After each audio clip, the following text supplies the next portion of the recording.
કપડવંજ શહેરમાં વિકાસના નામે ચાલી રહેલા કામોમાં મોટા પાયે ભ્રષ્ટાચારની ગંધ આવતા સ્થાનિકોમાં ભારે રોષ ફેલાયો છે.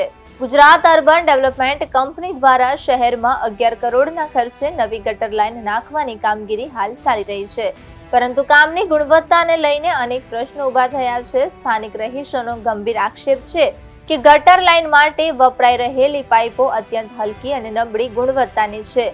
અનેક વિસ્તારોમાં પાઇપોમાં તિરાડો જોવા મળી રહી છે, તેમજ ઉપયોગમાં લેવાયેલ મટીરીયલ ધોરણ મુજબનું નથી હોવાની ફરિયાદો ઉઠી રહી છે. રહીશોનું કહેવું છે કે જો આવી નબળી ગુણવત્તાની પાઇપો હાલ નાખવામાં આવશે તો આવનાર થોડા જ વર્ષોમાં રસ્તાઓ બેસી જવાની અને ગટર લાઇન ફરી ખોરવાઈ જવાની પૂરી શક્યતા છે. પરિણામે કરોડો રૂપિયાનો જાહેર નાણાંનો વ્યર્થ ખર્ચ થવાની ભીતિ સેવાઈ રહી છે.